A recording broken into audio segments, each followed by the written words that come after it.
Okay. So, hi, Miss Eds. Thank you for accepting my invitation to be interviewed regarding the well-being of law students. So, as a law student at Manila Adventist College of Law and Jurisprudence, and with you being a professor by profession, I believe your insights will be valuable. So, today, I'll be asking you some questions about the challenges to well-being in legal education and your advice as well on how we can raise awareness and promote well-being among lawyers, judges, and our fellow students. So, are you ready? Yes, thank you, Miss Grace, for this opportunity to be interviewed by you. Thank you. So, my first question, law school can be intense. We all know naman yan. Mm. So, how do you take care of your mental, emotional, and physical well-being amid the academic pressures? Yeah, taking good care of ourselves is really essential, especially if you're balancing between work and studies. So mentally, when I study, I have brain breaks. So when we say brain breaks, um, I will schedule a time. Like for example, if I study for 20 minutes, I need to watch a video or some browse of Facebook for 10 minutes. And then I also assess myself whether this is time for myself to study. For example, at night, it doesn't work with me if I study at night. So I choose to study in the morning where my body is active and my brain um, is fresh. So mentally, that's how I cope between amidst academic pressure. Second, when we say emotionally, law students should find support system. So when we say support system, we should have a family support. They should know that you're busy and they should understand that some of your finances will go to buying materials. And also you need to have an activity aside from studying. So for me, I like to do journaling. I also like Mm. to edit video, and I like also to just draw and coloring. So it's kind of a uh, kid hobbies, but sometimes I do that. I do adult coloring too. So that's how Mm. I I manage emotional stress. So the last one is the physical. So in the morning, one of my schedule is around um 5:30 to 6. I do exercise, 20 minutes exercise just at home. I just watch a video because I believe once we are physically fit, we will be able to there is an oxygen that will come inside our brain and will help us to understand what we are reading. So that's how I cope up with law school. That's how I balance. Good thing, no, you still have time kasi juggling your work and then study, 'di ba? Parang sometimes we neglect our physical, which is that is most important din kasi we can't use our mind if we are not physically fit, 'di ba? Yes. So I guess parang I think for me kailangan ko din yun because sometimes talaga I neglect that part eh. Parang I just want to sleep and then Yeah. There's actually a saying that even if you have been doing it for only 5 minutes in a day, that will help us in a long time, in a long run. So 5 minutes a day is better than no minutes at all. true. Even yung kahit like walk lang, like Yes. or walk, at least you have time naman for your body. And also, I have a question. Do you do din ba yung Pomodoro technique when you are, kasi I think that's, ano eh, gamit na gamit sa mga law students din eh. So, you, Are you the referring to time intervals? yeah, So time intervals. yeah, Mm-hmm. I do have like that, but sometimes when I had the momentum to study for a particular period of time, for example, I just allot 30 minutes, but when I studied, I don't want to lose the momentum, so I break the Pomodoro technique. So Oh, so hindi mo yeah, siya ginagamit. Mas, yes. sabagay kasi we have different naman techniques on how we study. Good. Thank you for that. Next, what advice you give to first year law students who are struggling to maintain balance in their academic and personal lives? Especially, I learned na you also have someone din, di ba? So, paano mo siya din, yung personal life na yun, di ba? So, Yeah, paano? Yun, di ba? Meron ka ng work, you have yes, study, tapos meron ka pang someone. So, yes. paano? So, what advice So can you give? if I were to advise first year law students, I will tell them three things. First is know your study schedule. Second is you need to have I think the first one is you need to have a plan throughout the day what should you should do. Then second is you need to know your study schedule because we have different study schedule depending on our body. Third one is I forgot the third one. Okay, let's just discuss first the first one. Plan ahead your schedule. I used to have journal, so I plan what to do, and in planning, I put all the things that I need to do, which one is most important, which one is lesser important, and which one is the least. So if you know what to do in the day, and I actually have a bullet here, and I think if I I was able to complete all the tasks, or if I did not complete the task, the box is empty. So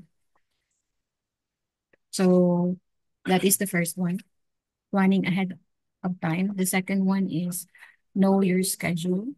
I mean, assess your body whether that schedule fits for you. So you need to change your plans. Maybe that plan doesn't work for you because um, just like for me, studying in the evening doesn't work for me, so I study in the morning. So that's the second.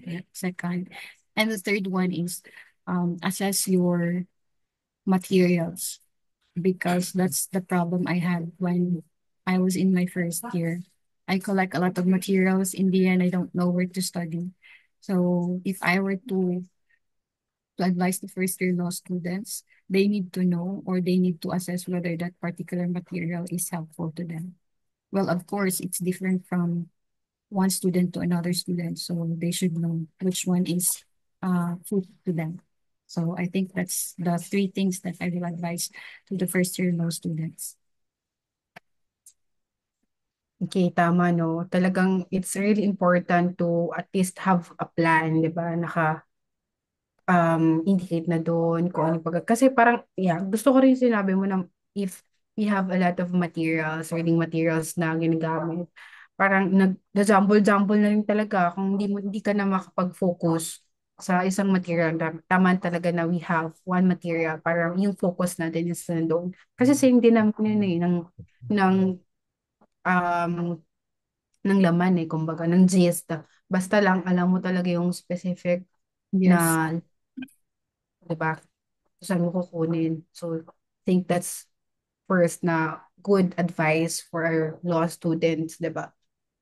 And planning talaga. Kasi yes, kahit ako, minsan hindi ko siya ginagawa, hindi ko pinaplan kasi kung ano na lang yung meron, kung ano na yung nagawa ko, yun na eh. Pero yeah. yeah, tama ka nga. Time management.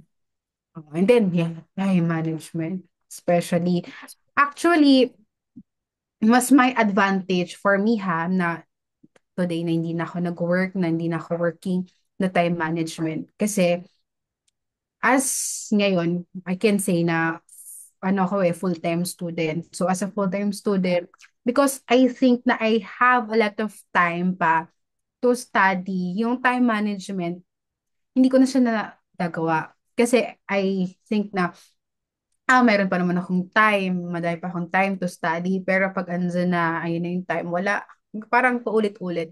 So for me, mas parang, no, as a loss, as ano rin ha, as ano rin naman, na-work na rin naman ako before. So, yeah, I think advantage pa rin yun. Advantage din na may time management sa nag-work kasi at least alam mo na itong time na to kailangan ko siyang ilaan for my study because I have a work. So, Yes. yun. Yeah, thank you. Next question. So how do you manage the demands of both work and law school? And how has this experience shaped your understanding of personal well-being in relation? You were choppy, but I think I already understand the question. So, in order to, what was the first sentence again? Sorry. How do you manage yung demand of both work and law school? Okay. And how this experience shape your understanding in terms of your personal well-being to professional competence? Yeah. If I were to assess my law school experience and work experience at the same time, I would um I would think it relates to balancing, just like law school. We try to be fair and give justice to whatever we do.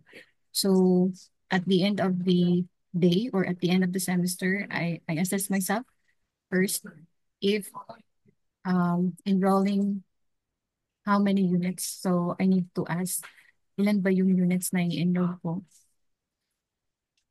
So actually, I realized that if I enroll um, more than 11 units, I could not handle the excess units. Mhm. And kahit gusto ko pang graduate on time, that's not really good because it will affect my mental health. So I need to assess how many units I need to enroll in order to maintain good health, not just mentally, but also physically. So assess the number of units. Second one is you need to know your priority. Even though I'm in law school, my priority is work. So I need to assess always which one is going better. If law school is going better and my work is not doing well, I need to rate or not just really a rating 1 to 5 like that, but I will rate myself based on my performance. If I comply with my work, I mean, um, what I'm trying to say is work first because they said you cannot serve a master, two master at the same time, right? So Correct. Yeah, yeah. so Mhm. in order to maintain my mental health, I ensure that I have completed all the tasks in my work before I do the law school.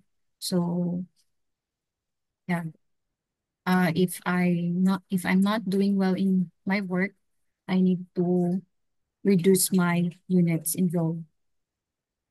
So that's it.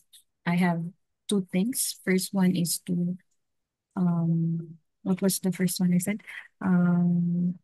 Priority. Yes, Need to um prioritize. the priority, how much load. Then the second one is rate. Break. Yeah.